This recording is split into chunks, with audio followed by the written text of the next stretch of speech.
Muslimin dan muslimat yang dirahmati Allah sekalian. Tidak ada satu pun sunnah Nabi yang tak bagus.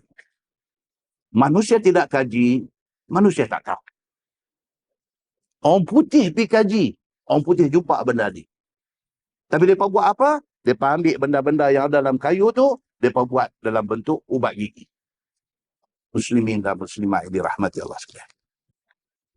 Dia tulis dalam link yang saya baca tu, dia kata tahun 2003, satu kajian telah dibuat dan merumuskan bahawa kayu sugi itu is more effective than conventional toothbrush. Pakai kayu sugi itu lebih baik daripada pakai berus gigi biasa. Itu diputuskan dalam satu convention. Dan dia kata benda tu paling berkesan untuk nak reduce pelang. Bukan pelang tu, bukan pelang dinding tu. Pelang gigi ni. Benda ni. Dan paling dahsyat, dia kata apa? WHO, World Health Organization, recommend menggunakan miswak ni untuk gigi. Saya baca link tu, saya tak puas hati. Saya Google pula kuat atas lagi nak tengok betul ke WHO recommend benda ni. Ada dalam Google. Di bawah website WHO. Ada. Allahu Akbar. Kita punya penyakit ni apa tuan-tuan? Kita punya penyakit. Kita. Kalau abang kata hadis Nabi, dengar. Gitu lah.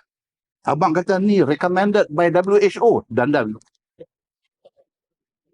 Kita punya rasa kagum tu tidak ada pada Nabi, tapi kita punya kagum tu ada pada orang putih hari ini.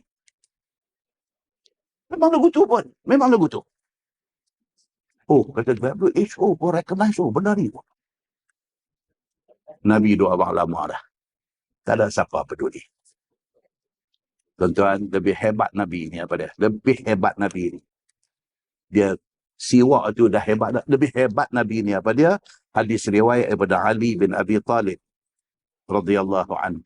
Dia kata lamma ghassala Nabi sallallahu alaihi wasallam zahaba yaltamisu minhu ma yaltamisu minal mayyit. Falam yajidhu. Faqala Ali bi abi at-tayyib tibta hayyan wa tibta mayyit.